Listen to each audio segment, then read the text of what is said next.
Voilà, donc tout le monde y est? Voilà. Alors, on était où?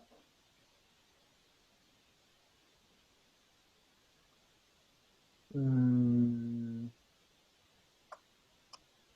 Ah oui, on était dans la Madhara Batra déjà. Voilà, on est page 96. Ok. Euh, Oui, alors la semaine dernière, on avait expliqué, on avait parlé du Tzimtzum, et on avait dit que bien que Dieu soit complètement indéfinissable, mais il agissait par ses kélim. Et alors, même si la Chorma, qui est le début de toute la création, et de monde matériel sont au même niveau par rapport à Dieu, il y a quand même une différence fondamentale entre la Chorma et le monde matériel, c'est que la Chorma, c'est Elokut, c'est de la divinité, c'est quelque chose qui vient directement de Dieu, donc c'est quelque chose de divin, parce qu'il est complet, là on parle de Chorma d'Assilut, on reviendra là-dessus. Mais donc, les sphirotes d'Atsilut sont complètement unis avec Dieu. Donc, c'est pas Dieu, mais c'est du divin. C'est quelque chose qui est de la divinité. Par contre, le monde matériel n'est pas de la divinité. Ce sont des créatures qui ont un sentiment propre d'exister. Comme on avait dit, la caractéristique d'une créature, c'est de ne pas avoir de notion de sa source. Donc, les créatures n'ont pas de notion de leur créature. D'accord? Donc, on prend Ravanat Davarzela Shuro. Et donc, pour comprendre cette chose-là de façon claire, une seconde,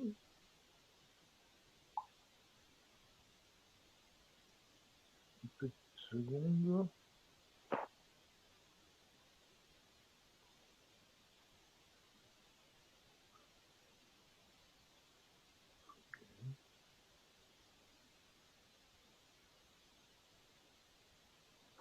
Voilà.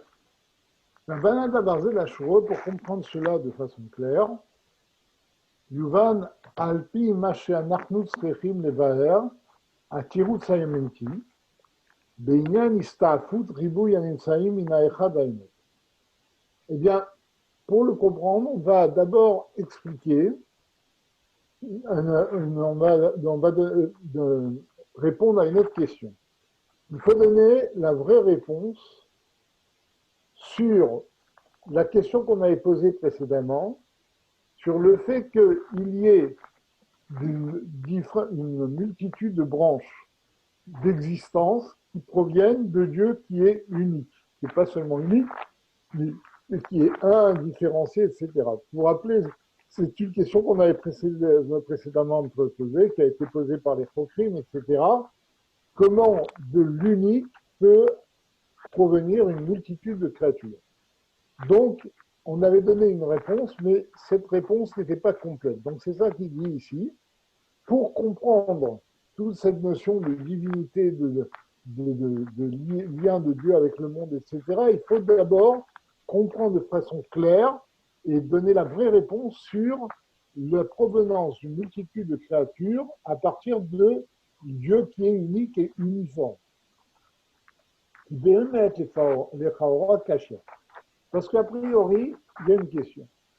Mina echad apashut, lo raoul liyot rak echad. Parce que d'une unité simple, il ne peut y avoir qu'une unité. C'est-à-dire de l'un ne peut sortir que l'un. C'est un echad apashut, c'est-à-dire une unité simple dans le sens où elle est indifférenciée. Donc, puisqu'elle est indifférenciée, ben, il ne peut y avoir que elle. D'accord? Puisqu'il n'y a aucune différenciation en elle, il n'y a pas de multiplicité. Donc, comment de cette unité indifférenciée peut provenir une multiplicité de créatures? Venken, Kushiazu, Yegamken, Erkiye Pashtut, Yediot Halukot, mais Echad Pashtut. Et cette question peut être formulée d'une façon différente.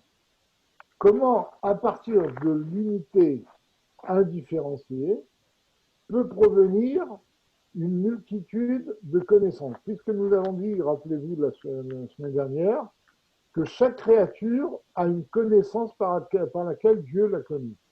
Donc, comment peut-il y avoir une multiplicité de connaissances par rapport à Dieu qui est uniforme? Mashekata Gaon Anal, et ce qu'a dit le Maharal de Prague, Moshe Ribou Yapeulot et Mechalvin Borou Ribou, lorsqu'il dit que de la même façon que la multitude de créatures n'implique pas chez lui une multiplicité, car Gamelou, de la même façon au niveau des connaissances de Dieu, chaque connaissance est comme une création. Aïkara de Dinakasha. Sur cette réponse que donne le Maharal Prague, il y a une question à la source, l'Echora a priori. Er Dimshach Ribou Yamuflag, Niardut Apashut. Parce qu'on veut bien dire que la multitude de créatures n'implique pas de multiplicité en Dieu, d'accord? Mais la question se pose, d'où vient cette multitude de créatures? D'accord? La Tirutsa Amiti, d'accord? La vraie question c'est, ok, le Maharal dit, on voit bien que la multitude de créatures n'implique pas de multiplicité chez Dieu. Ok, mais la question c'est d'où vient-elle cette multitude de créatures? C'est ça la vraie question. Comment de l'unité uniforme peut venir une multitude de créatures différentes? D'accord? Tirutsa Amiti, la vraie réponse, la Zéasla, ou Mashekatu Mashekata la Meshorer, c'est ce que le poète a écrit, enfin le Meshorer, oui, c'est un poète de la Boucha, que l'on dit dans la Tfila d'ailleurs, Marabou Maasecha Hashem, Kulam Bechorta Asita. Comme sont nombreuses tes actions, mon Dieu, tu les as toutes faites par la sagesse. Après, cette phrase veut dire que dans toute la création, il y a une sagesse divine, ça a été fait au hasard, il a été fait par mais a été plié à l'écran, c'est-à-dire qu'en vérité, étonnant, a priori, la question, c'est combien sont nombreuses ces actions? C'est-à-dire, justement, c'est la question que nous posons. Quand on dit Marabou Maasecha, combien sont nombreuses ces actions, c'est pas simplement combien sont nombreuses ces actions, mais comment y a-t-il de nombreuses actions? Ça qui dit le sens, c'est comment peut-il y avoir une multitude de créatures différentes à partir de l'unité indifférenciée? Et là, il y a la réponse. Tu les as toutes faites par la sagesse. C'est-à-dire,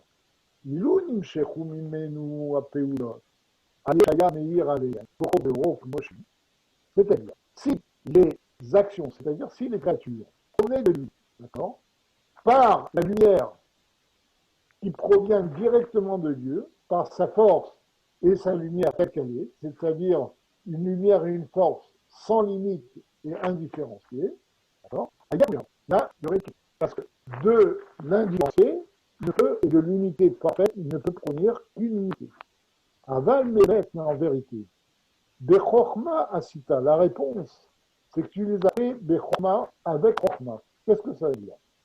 Chez Asa Otam, cela signifie que Dieu a fait des actions, c'est-à-dire a fait les créatures, par l'intermédiaire de la Chorma. C'est-à-dire, chez Klabesh, le prix que Dieu s'est investi dans ce nouveau à Chorma, qui a fait Chorma, et par elle, et grâce à elle, là, il a éclairé, il a appliqué la vie au créateur. À partir de la Chorma, il peut y avoir déjà cette différenciation entre les deux. Pourquoi? Les fiches Eina BRR Hasmito. Parce que la Chorma n'est pas du tout du niveau de l'essence de Dieu. La Chorma, c'est le début de la définition. Dieu a exhibé une définition qui s'appelle Chorma. Alors, on est tenté de traduire Chorma par le discernement, parce que comme nous allons voir, Chorma, c'est ce qu'on a dit. Chorma, c'est par lequel Dieu a créé la notion de différenciation. D'accord? Donc c'est pour ça qu'on peut traduire Chokhmah par le discernement. Chokhmah, c'est ce qui a donné les particularités de chaque créature. D'accord? Et pourquoi Chokhmah est capable de faire ça? Parce que Chokhmah est quelque chose qui est très loin par rapport à Dieu. C'est une définition. Et c'est une définition première qui est la source de toutes les définitions. Et c'est ça qu'il dit. Les fiches et du fait que Chokhmah n'ait aucun rapport avec Dieu, avec l'essence de Dieu, comme nous l'avons dit précédemment quand il y a écrit Kulam de Chokhmah, on avait dit que Chokhmah et Asiya étaient au même niveau devant Dieu. Là, on veut dire que c'est pas Chokhmah qui n'est pas du niveau de l'essence de Dieu, donc il va nous influencer, c'est sans limite, etc. Mais qui a déjà une force particulière, d'accord? Et du Chokhmah, on a créé toutes les existences. D'accord? Donc il y a Chokhmah qui est un sas par lequel on passe de l'illimité indéfinie à la définition. D'accord? Et donc là, comme on arrive dans la notion de définition, eh bien cette définition va être la source de toutes les autres définitions. Puisque Dieu produit de la vie par la Chokhmah, par cette force-là, et non pas de lui-même par sa force en lui, lo imana chez Afapi chez Uerat Kashu. Donc, il est donc possible que bien que Dieu soit l'entité différenciée, il pourra produire des choses différentes,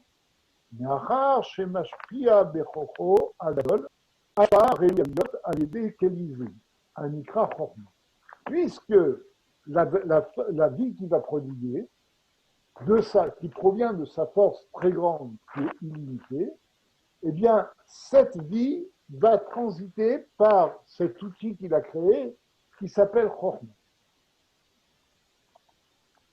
Donc, il y a un passage de l'illimité, l'indéfini, à un outil qui est appelé Chokhmah. Et cet outil, du fait qu'il est défini, porte en lui la notion de définition. On va voir de façon plus détaillée comment est apparue cette notion-là. En tout cas, c'est ça la réponse du Meshorer. Le Meshorer a dit Marabou Maasecha Hashem. Comment peut-il y avoir, à partir de Dieu qui est unique et qui a indifférencié une telle multitude de créatures? Il a répondu très simplement parce que Kulan de Chokhmah Asita, parce que leur vie ne provient pas de Dieu lui-même, qui est sans limite, mais Dieu transite par la force de Chokhmah pour prodiguer aux créatures une vie, chacun selon son niveau. Des sévères itralkout, et donc cette différenciation qui provient de Chokhmah, Aïnou primat et serspirot, sheneetzlu mina Chokhmah. Ce sont justement les 10 attributs divins qui sont prélevés à partir de Chokhmah. Chez les Grecs, Réchit, qui appelait le début. C'est pour ça que Chokhmah est appelé Réchit Chokhmah, comme on avait dit, parce que c'est la source et c'est le début de toutes les 10 forces, les 10 attributs divins, à partir desquels le monde tout entier a été créé. Pas seulement le monde matériel, les mondes spirituels, toutes les existences proviennent de ces 10 attributs, comme on verra par la suite. D'accord? Et par ces 10 sphirotes, ces 10 attributs divins, qui sont, là on fait référence aux 10 attributs divins qui sont dans Atzilut, d'accord? C'est le début même de la création, on ne parle pas encore de créature, on parle d'outils divins, donc il y a 10 attributs qui sont 10 outils divins différenciés, par lesquels il va construire les créatures qui vont contenir ces 10 outils, les caractéristiques de ces 10 outils divins. Il faut faire de la distinction entre les sphirotes d'Atsilut, les attributs divins qui sont dans le monde d'Atsilut. Atsilut, comme on l'a déjà dit, n'est pas une création. Comme on va expliquer par la suite, Atsilut vient de 2 mots. Il vient de Etzel et Neetzal. Etzel, ça veut dire proche, il est à côté. C'est un monde qui est proche de l'illimité divin, mais il est en même temps né et sale, il a été prélevé de cette illimité divin, justement pour faire apparaître la notion de différenciation. Donc cette différenciation, son début c'est Chokhmah, et à par Chokhmah, eh bien, arrivent les 10 sphirotes, les 10 attributs divins, chez Netzlou justement, qui ont été prélevés de Dieu, à partir de la Mina Chokhmah, à partir de la Chokhmah, chez le Kratesh. Et donc par ces 10 attributs, donc ces 10 outils de d'Atsilut, Dieu prodigue la vie à toutes les créatures qui sont d'à partir du monde de Bria, comme leur nom l'indique, c'est des Nivraïm, donc c'est à partir de Bria et au niveau plus bas que Bria. Velachem, Yitral Kou Anivraïm. Et c'est pour cela que les créatures maintenant vont pouvoir être différentes. Les Fiakeli chez Maefia Aliada, selon, ils vont dépendre de l'outil de la sphira, de l'attribut divin, par lequel Dieu leur prodigue la vie. Kmo Ashpa Ba Yede Midat Achesed. Par exemple, lorsque Dieu prodigue sa vie par l'attribut de bonté, eh bien, la créature qui va résulter de cet attribut de bonté va ressembler à l'attribut de chesed, de bonté. Et c'est quoi? VN, or, c'est comme par exemple la lumière matérielle, ou Maïm, ou l'eau, chez Nidbreu Beyom Rishon, qui ont été créés le premier jour. Alors, quelle est la caractéristique de la lumière et de l'eau? Pourquoi c'est lié à Chesed? Parce que la lumière, c'est quelque chose qui s'expand, qui se propage sans limite. C'est comme le Chesed. Le Chesed, c'est la volonté, c'est le sentiment de vouloir donner sans limite, d'accord? C'est la bonté pure. Et il y a l'eau qui descend du niveau le plus haut vers les niveaux les plus bas, sans s'arrêter. Ce mouvement descendant, comme la bonté qui descend vers celui qui a besoin, vers celui qui est au-dessous. D'accord? Donc, c'est pour ça que ces deux créatures proviennent de Chesed. Alors, vous allez me dire, puisque c'est le Kéli de Chesed, puisque c'est par l'outil de Chesed que Dieu a créé ces deux créatures, comment se fait-il que l'eau et la lumière soient différentes? Parce que justement, on verra par la suite. Quand on dit qu'une créature a été créée par l'outil de Chesed, ça veut dire que l'outil de Chesed était l'outil principal qu'il a créé. Mais il y a un mélange de cette lumière de Chesed avec d'autres lumières des autres attributs divins. Et c'est ce mélange des attributs divins qui va donner la créature. Et on va voir que ce mélange des attributs divins procure une possibilité infiniment infinie, je m'expliquerai par la suite, de création. On verra cela par la suite. Donc, c'est pour ça que, par le même outil qui précède, Dieu peut créer deux êtres différents, qui sont l'or et la lumière et l'eau. D'accord? Parce que, avec Chesed, il va mélanger d'autres attributs, et ça va donner des créatures différentes. Et toute la création est fondée sur cette notion de mélange d'attributs. D'accord? Donc, VM, Aor, Humanim, ça on verra, toutes ces notions, on va les développer par la suite. Et c'est donc la lumière et l'eau qui ont été créées le premier jour. Chez Midat Achesed, parce que le premier jour de la création, on est sur la gauche, hein, parce que le premier jour de la création, c'est justement Midat Achesed. C'est l'attribut de bonté qui a dominé, qui s'est révélé. Car, comme vous le savez, comme on dit tout en Chassidut, il n'y a pas écrit qui Béchéchet Yamim Asa, Hachem et Hachem et il y a écrit qui Chéchet Yamim Asa. Ne dit pas que Dieu a fait le ciel et la terre en 7 jours, mais on dit que Dieu a fait le ciel et la terre 7 jours. Et en fait, on explique que le ciel et la terre, c'est-à-dire toute la création, a été faite à partir de ces... pardon, 6 jours, pardon. Pas en 6 jours, mais 6 jours. Et ça, on explique qu'en fait, toute la création a été faite à partir de ces 6 jours, parce que ces 6 jours correspondent à 6 attributs divins.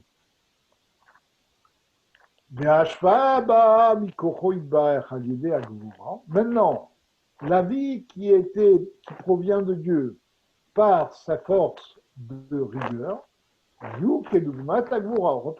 ressembleront à la rigueur.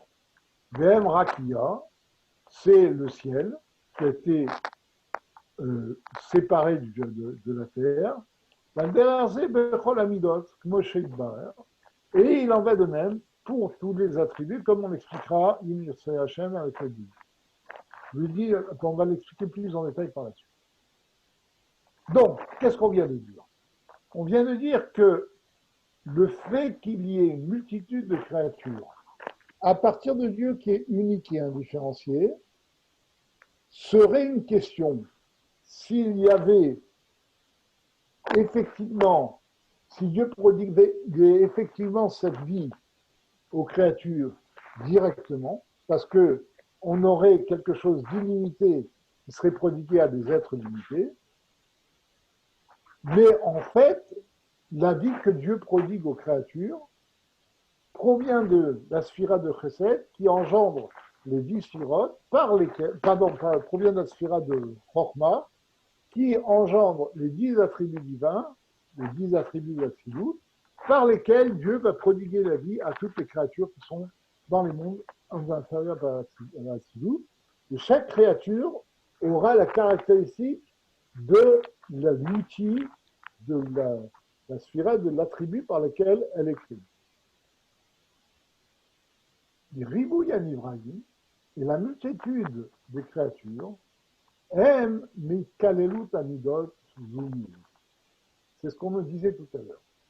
D'où vient cette multitude de créatures?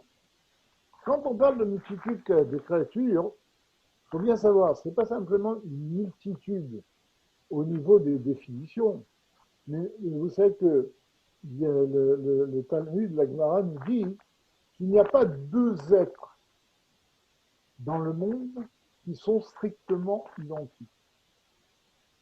D'accord? Vous voyez, il peut y avoir des milliers de sauterelles qui se ressemblent toutes à nos yeux, mais chaque sauterelle sera différente de l'autre. Donc, la multitude de créatures, c'est une multitude énorme, mais finie. Au niveau de ce monde-là, nous avons une multitude de créatures finies. D'accord? Puisque nous sommes dans un monde fini. D'accord? Et il dit, d'où provient cette multitude de créatures? De l'inter-itkalelut, c'est l'interpénétration des attributs divins les uns dans les autres. C'est le fait que chaque attribut divin contient les 10 autres attributs. On va revenir sur cette notion. On avance un peu. La kanal basé, la règle générale sur ça, qui a Ashpa, Mishtanit, les filles Akelish et Mashpia Aliada, c'est que la vie divine provient de ce est utilisé pour être prodigué. Agam chez Koach Ashpa ou Koach Echad, bien que la force qui prodigue cette vie est une, puisque c'est la force divine, c'est Dieu qui prodigue cette vie, ou à Yachidum Yuchad, qui est Dieu qui est unique et uni, à Pashut, mais Tachlit Apshitut, et qui est complètement uniforme, mais il arrive via Chokhmah et les 10 Shirot d'Atsilut à prodiguer des myriades, des milliards des comme on va voir, en fait, il a un potentiel infini de création de créatures différentes. Alors, je reviens sur cette notion. Quand on parle ici de Kalelu Tamidon, de l'interpénétration des attributs divins, il y a 10 attributs divins. D'accord ? Quand on dit que chaque attribut contient les 10 autres, ça ne veut pas dire qu'il y a 10 qui contiennent 10, chacune contient 10, donc ça fait 5. Non. Il y a 10 qui sont les midotes principales, qui contiennent 10. Chacune des 10 contenues dans les 10 premières contiennent elles-mêmes 10. Etc., etc., à l'infini. Alors, pour ceux qui connaissent un peu les mathématiques, je vais le faire simplement. Regardez. Qu'est-ce que c'est que, par exemple, le nombre pi? Le nombre pi, c'est ce qu'on appelle un nombre irrationnel, c'est-à-dire qu'il ne peut pas être mis sous forme d'un nombre décimal.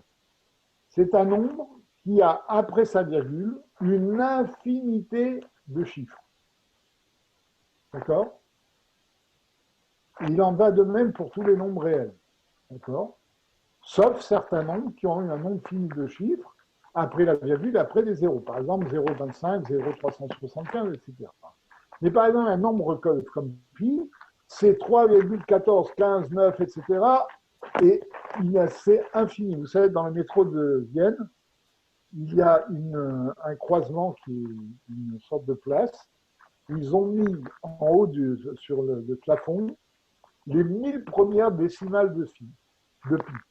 Vous pouvez voir, toutes les 1000 décimales, il n'y a pas de séquences qui sont les mêmes. Toutes les séquences sont différentes. Qu'est-ce que ça veut dire? Ça veut dire qu'entre, par exemple, 0 et 1, on a une infinité de nombres qui peuvent différer seulement par un chiffre après la virgule. C'est-à-dire, un nombre va avoir une infinité, l'autre va avoir la même infinité à la différence d'un chiffre. Et ce ne sera pas le même nombre. D'accord? C'est la même chose pour les sphirotes. Quand on parle de Kalelut Amidot, ça veut dire que les sphirotes contiennent les autres sphirotes et sont construits comme un nombre entre 0 et 1 qui a une infinité de chiffres entre 0 et 9. Je ne sais pas si vous voyez. Pourquoi je donne cette similitude avec les nombres entre 0 et 1? Parce que, mathématiquement parlant, alors ça c'est des travaux assez récents, c'est un grand mathématicien qui est mort fou, comme beaucoup de grands mathématiciens, qui s'appelait Cantor, c'était quelqu'un de génial, qui a prouvé qu'il y avait différents infinis. C'est-à-dire qu'il y avait des infinis infiniment plus grands que d'autres infinis. L'infini le plus bas, le plus simple, c'est ce qu'on appelle l'infini dénombrable. C'est-à-dire, ce sont les nombres 1, 2, 3, 4, 5, jusqu'à l'infini. Mais après, l'infini, ça sont les réels. Les réels, on a entre 0 et 1. C'est-à-dire qu'entre deux nombres réels entre 0 et 1, on peut toujours placer un autre nombre. Une continuité. Et leur infini est infiniment plus grand que la lettre 0. Et donc, il a appelé cet infini Aleph 1. Et il a démontré que si on prend Aleph 0, on le divise par Aleph 1, ça donne 0. C'est-à-dire que le premier infini est nul et non avenu devant le deuxième infini. Or, le potentiel de création du bloc correspond, comme on vient de montrer, aux nombres réels qui sont entre 0 et 1. Ça veut dire que par ce système de 10 sphirotes, Dieu a un potentiel infini, non dénombrable, qui a la puissance du continu, d'accord? Donc qui est infiniment plus grand que les nombres entiers, de créer des créatures. Donc vous voyez que ce monde qui a des milliards de créatures est strictement rien devant, pas Dieu, devant le potentiel de création que Dieu s'est donné à partir des 10 sphirotes d'Atsilut. C'est-à-dire que là, on mesure la petitesse et la nullité de notre existence et de notre univers par rapport à Dieu. C'est pas par rapport à Dieu qu'on est rien, même par rapport à ce qu'on appelle créateur. Dieu qui s'est mis dans le monde d'Atsilut pour créer le monde, les outils qu'il a pour créer le monde sont infiniment infinis. Et par ces outils, il a créé un monde fini. Vous voyez ce que je veux dire? Je ne sais pas si vous comprenez. C'est-à-dire qu'il y a un potentiel, même au niveau, même lorsqu'on n'est pas au niveau de Dieu lui-même. On est au niveau de Chorma, dont on a dit tout à l'heure, que Chorma par rapport à Dieu lui-même n'est rien du tout. Eh bien, ce rien du tout par rapport à nous est infiniment infini. D'accord? Et donc, c'est ça qu'il dit. Il dit, justement, cette Ikalelut Amidot, le fait qu'on utilise ce schéma d'imbrication des attributs divins les uns dans les autres, eh bien, cette imbrication permet de créer des créatures à l'infini, toutes différentes les unes des autres. Et là, c'est beaucoup plus clair, on comprend beaucoup plus facilement la multitude de la création. Et en fait, ce qu'on comprend, c'est que quand on parle de la multitude des créatures matérielles, cette multitude n'est rien. En fait, de l'unique divin, il y a une multitude infiniment infinie qui peut venir. D'accord? Et cette multitude infiniment infinie n'est rien devant Dieu. Devant Dieu lui-même. Pour la petite histoire, Cantor ne s'est pas arrêté à LF1. Il a donné un algorithme très simple. On prend ce nombre. D'accord? Il a donné un algorithme qui montre qu'on peut définir un ensemble qui est infiniment plus grand que Aleph1, il appelait ça Aleph2. La même chose, on peut avoir Aleph3, Aleph4. Chaque ensemble est infiniment plus grand que l'ensemble précédent. Et on a Aleph n-1 sur Aleph n égale 0. L'ensemble précédent n'est rien devant l'ensemble d'après. Et alors, Cantor a dit quelque chose de très marrant, que j'ai trouvé très intéressant. Cantor n'était pas juif. Il y a des gens qui l'ont dit, il n'était pas juif. C'est un protestant. Il a dit, alors donc il a construit comme ça, une infinité d'infinis. D'accord? Parce qu'on peut répéter son processus à l'infini. Et Cantor a dit, eh bien, Aleph infini, le bout de toute cette infinité, c'est Dieu. C'est l'infini des infinis. Et c'est pas tout à fait idiot ce qu'il a dit. Pourquoi? Parce que en mathématiques, on sait que la limite d'une suite n'est pas forcément dans l'ensemble de la suite. C'est-à-dire, on a des infinis qui se succèdent. À l'infini de ces infinis, ben, il y a quelque chose qui peut ne pas être infini, mais qui est indéfini. C'est pas complètement. C'est une idée intéressante. Bon, ça ne veut pas dire qu'il a. Mais vous voyez que par le séchel humain, des fois, on peut avoir une appréhension des choses très fines. Bon, en tout cas, pour revenir à ce que nous disions, donc on a compris le potentiel de création que Dieu a dans ce monde. Enfin, dans ce monde et dans tous les mondes spirituels, hein, en général. Alors, vers Machal, vas-y. Donc là, il va expliquer, on va revenir à des choses plus terre à terre, parce que mon exemple des maths a dû rappeler des mauvais souvenirs à certains d'entre vous. Je ne le ferai plus d'Inéder. On revient à des choses plus terre à terre. Donc là, il donne une parabole. Un exemple qu'on peut donner sur ça. Il y a Doua ou Mouva de Pardes. Il est connu et il est amené dans le Pardes du Ramak. Vous avez tous entendu parler du Ramak, Rabbi Moshe Cordovero, qui était un contemporain du Harizal, et dont le Harizal a dit que c'est un Mekoubal, lui aussi, un grand Mekoubal, c'est lui qui a écrit le fameux Pardes. Et le Harizal a dit du Ramak que sa Kabbalah était une introduction à la Kabbalah du Harizal, à la Kabbalah du Ramak était une introduction à la Kabbalah du Harizal. Je vois qu'il y en a 3 ou 4 qui sont partis dégoûtés des notes. je ne peux rien faire. Bon, alors, donc, c'est appelé dans le Pardesh, Sham Perek Bey, dans le deuxième chapitre, qui est Ein Hashemesh Ve'Haesh. Il donne l'exemple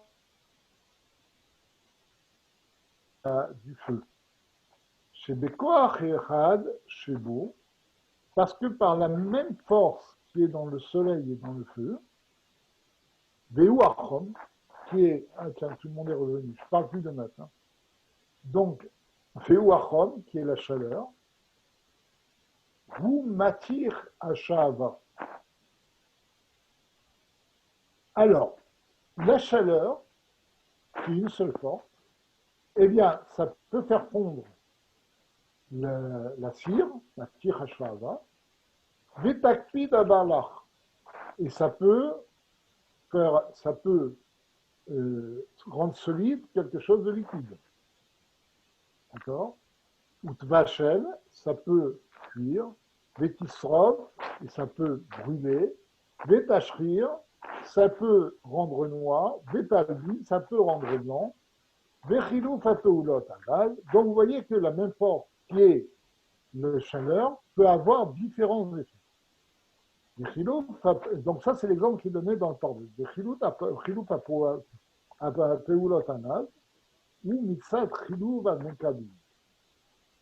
Or, la différence de propriété du feu ne provient pas du feu qui lui reste le même, c'est de la chaleur, mais provient de ceux qui reçoivent le feu. Ça dépend sur quoi porte le feu. Si le feu porte sur de la cire, ça va fondre, d'accord? S'il porte sur un liquide, il peut, sur des cristaux par exemple, il peut les durcir alors qu'ils étaient liquides au départ, etc. Donc, ce n'est pas la source qui change, ce sont les békablim, ce sont ceux qui reçoivent cette chaleur.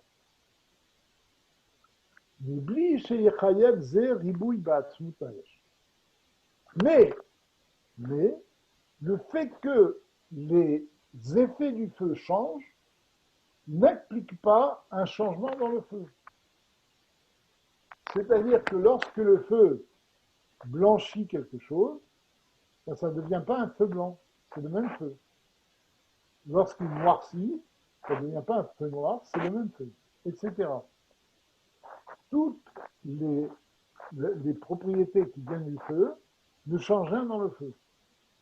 Le feu est une même entité qui peut avoir plusieurs actions. De la même façon, de Dieu qui est unique, il peut y avoir une multitude de créatures sans que cela ne change rien chez nous.